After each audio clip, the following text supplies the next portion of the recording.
Have you pulled out your brush cutter whipper snipper after a long winter only to find out it doesn't work properly, which could be because it needs a service? Then come along with us as we go through all the common issues that could be causing this problem and what you can do to fix it quick and easy. Let's go.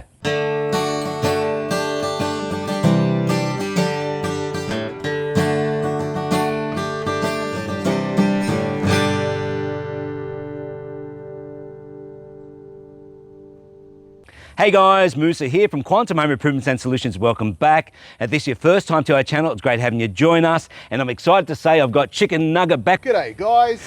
So anyway, how you been? Been all right. The kids are growing really fast and spending so much time with the kids. We should all do that. And how's the garlic sauce going? Love the garlic sauce. I can still taste it. If you haven't seen that video, I'm going to put a link for that in the descriptions below. George is a mad chicken eater. That's why we call him Nugget. And he loves his garlic sauce. So George contacted me back a few months ago and said, as we're getting closer to summer, that he needs his brush cutter looked at because it's not working very well. The motor itself is actually working fine. It's a Mitsubishi TL20, which is a very common motor. I don't actually know much about the brush cutter itself. Now, just in case you're not sure, the brush cutters in Australia are called whipper snippers.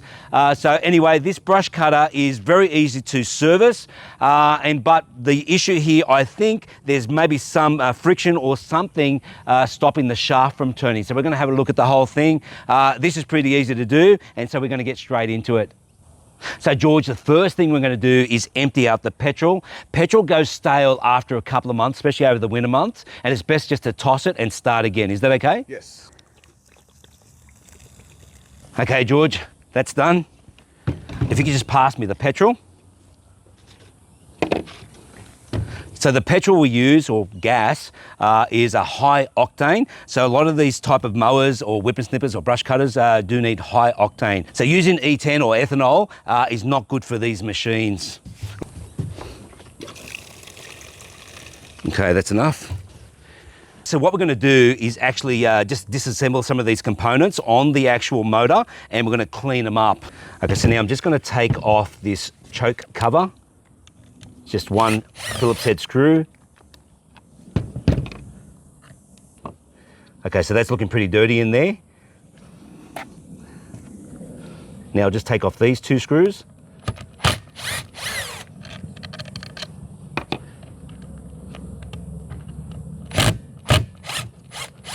Okay, so now this is the choke cover, but this is actually the carburetor.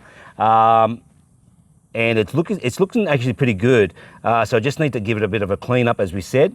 And so here's the prime. Now the rubber is a little bit old on this, so you've got to be careful not to push this too hard because you can actually break it. Okay, so now I'm going to take out the spark plug. I don't have the right size spark plug socket to remove it, so I'm just going to use a basic socket, but you can use just a normal one, but you've got to put it in shallow, as long as the spark plug is not long, and you'll have a little bit of a grip. Yeah, there we go. Yep, it's enough. Great. So we can clean that up, and I'll take this out and we'll have a look at it. Okay, so that's not looking too bad. When it's black inside, that's a bad sign. This here is more of a reddy brown, and that's looking pretty good. All right, so now just gonna use a wire brush, just clean out the residual, just clean that out, just to get a better contact. So the reason we need a good contact here, because the power, the electricity runs through here, and it causes a spark, so it needs a good gap. Now that gap is about standard, it's about 1 millimeter or thereabouts. All machines are different, but I found on these type of machines, this is about the same or the right distance.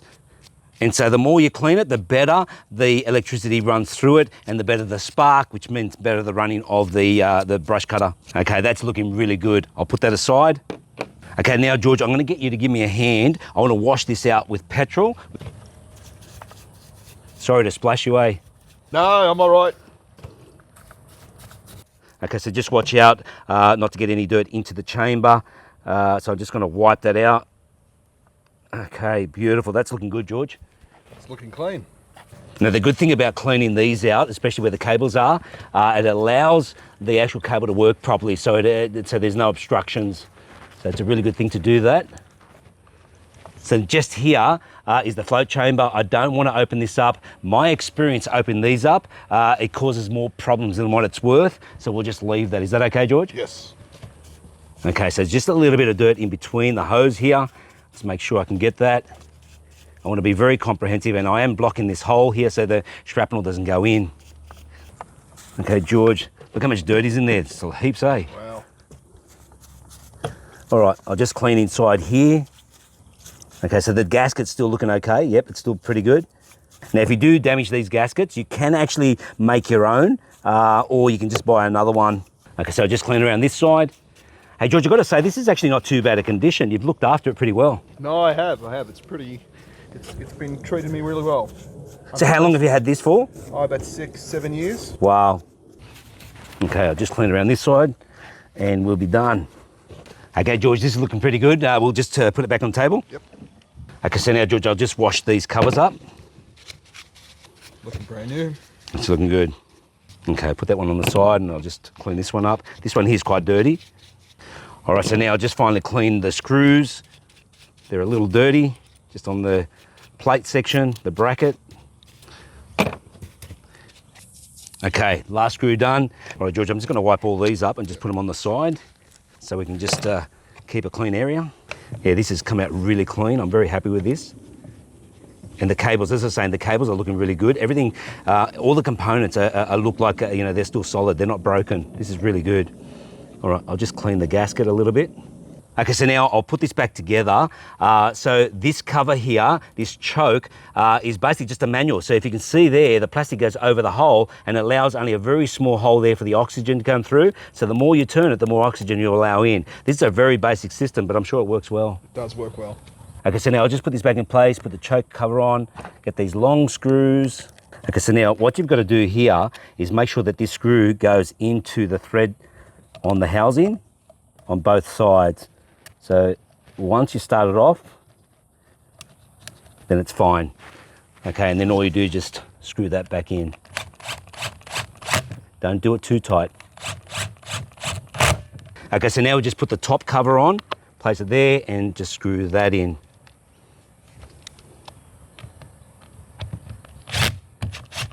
Okay, so now we'll put the spark plug back in. Okay, so now I'll just lock it in. Okay, that's done. Okay, so now I'll just put this back on. Yep, make sure that sits okay. Beautiful, make sure no dirt goes in there. Okay, George, now we're gonna remove the shaft, and I'm hoping I don't get too many surprises here. So there's 4 hex head, Phillips head screws on here. And the last one, just here. All right, there we go. So that's released. Okay, George, this is looking fantastic. So this section here is kind of like a brake or a clutch section. So when you accelerate, it expands out. And so this here, as it expands out, it expands into this wheel and it drives it. And so everything's looking really good. I'm really happy with that. But I don't know if there's enough grease down the line. So what we're gonna do is actually spray that. Okay, so now we've just discovered, just inside here, there's a star drive that we cannot remove. It's a 7-star drive. I've never seen that before. So we don't have that. So what we're gonna do instead is use some silicone spray. It's made by WD-40. So all I'm gonna do is just spray inside these sections here. George, if you can hold that for me. There you go. I'm gonna put a fair amount in there. George is worth it.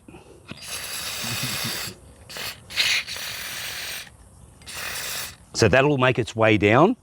I'm just gonna keep spraying it. Okay, George.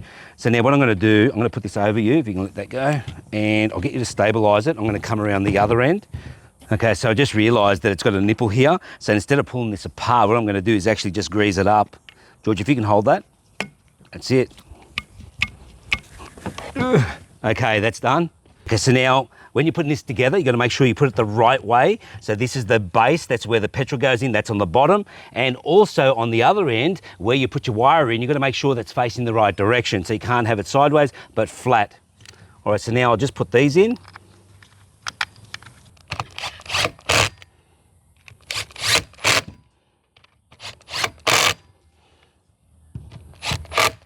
And now, so something to note, most mowers are a 1:50 ratio. You've got to check that out, how much oil you need to put into your petrol.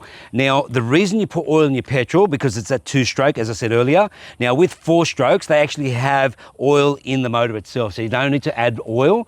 And the difference between the two is a 4-stroke fires every second revolution, and a 2-stroke fires every revolution. So in other words, 2-strokes work harder than a 4-stroke, but they don't last as long. So they are good, but generally speaking, they don't. There's not a longevity with a 2-stroke. Great information there, Musa. George, if you could pass me the container, and also if you could pass me the petrol. Beautiful. Okay, so now we just cleaned the funnel, and also we've got a 2-litre ice cream container, because I want to be pretty accurate with my measurements. So George, if you can just tip in there 2 litres. Beautiful. Okay, so now with this oil container, still have made this very, very easy to use. So this little canister section here, I've just removed the lid. All you do is just squeeze the bottle, and all I do is just tip that in. All right, so now I'll just pour it into my container. There we go. So it does change it to a blue color because the oil is blue. Okay, so now the reason I put it into this container, because I actually want to stir up the oil. Okay, so I'm just going to give it a little bit of a shake. Beautiful. Now it's mixed really well. Done well there, Musa. Okay, George, we'll just fill this up. Take this cap off. If you can just open that one back up. And we'll pour the petrol in. Yep, okay. When you're ready. All right, she's chockers. I'll put this back on. Now, when you do put these lid on, they do have a seal on them, and if you don't close them properly, it does let air in, and you do need to stop that air. So close it off as tight as you can. It's a good tip. Okay, George, we're almost ready to start it. But first we're just going to cut some wire up. Great. So most brush cutters do have covers, and they are for protection. So, George, if you do find that cover, it'd probably be good to put it back on. Shall do. Okay, George, can you show me how you put that in? Yeah, let's do it. All right, there's 2 slots where the trim cable goes through. One on the left, one on the right. Yep. I put both through and just drag them through. And if you swing the base, you grab one end, grab the other end. Oh, beautiful. And you can see that both cables, if not aligned, which we did this with the photo, is I simply just drag the other one to make it align. So you just level it back out now? Level it back on, so they're both beautiful. aligned. About the same length, yep. They're both the same length. Yep, and then what do? You feed it through? Feed it through.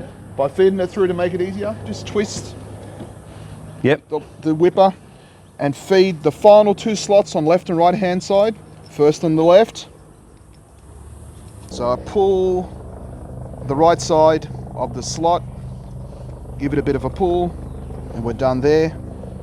And we do the exact, we feed through the slot on the right hand side with the cable. Beautiful. And if you stretch out, you should see that they're almost identically the same length. Beautiful. Ready to go. Hey, George, let's give this a shot. Let's go. George, nearly forgot these. Thanks, Musa. I'll put these on for you. Just wipe out your head. That's it. Safety first.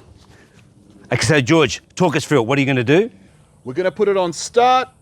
The choke is ready on, and we're going to go to the primer. We're going to prime it 3 times. 1, 2, 3. And all I do is start it up. Woohoo! Woohoo! Let's go. Beautiful. Wow. That's fantastic, George. Okay, so now I'll just drop the choke. Beautiful. Wow. George, can I have it just a quick go?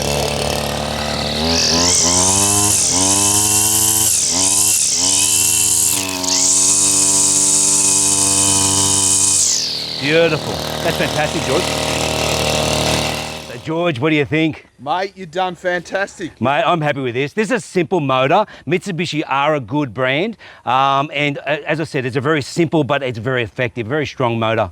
Mate, it's brand new. It's gone well. Thank you. Yeah, so no, it's good. So the key thing here was cleaning. Make sure the spark plug is really good. You know, it's got a good spark.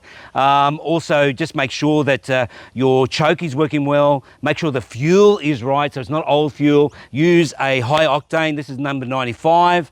You can use a 98, but also to lubricate the shafts. But the base, having the nipple greased was definitely a key thing. Anyway, George, I'm really happy with this. I think it's a great machine. No, you've done really well. Very, very well serviced. Thank you. Yeah, so George and I were on a video back last year where we actually serviced his Victor 4-stroke and 2-stroke mower, and that turned out brilliant too. Mate, still working. Fantastic. So if you like, I'll put a link for that video in the descriptions below, but I'll also put a link in for the garlic sauce video. So George, as payment for fixing this, I'm going to ask if you can mow my property. Let's go. So that's the end of this video. I hope you enjoyed it. I hope you got something out of it. And if you have any comments at all, please leave them below and I will get back to you. And I'd ask you, please consider to subscribe, hit the like button and share this video, and there's many more to come. Thanks, guys. Thank you.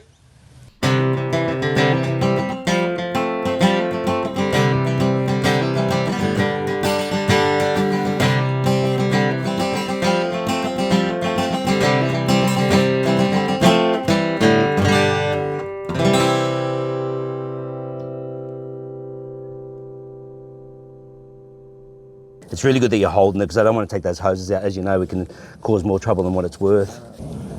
Probably the first time it's been cleaned. It's good. George didn't say that. I'll also put a link in for the garlic sauce video. Thanks, guys. Not yet. Not finished. Okay, so George, as payment for fixing this, I'm going to ask if you can mow my property. Let's go. No, I want to finish the outro.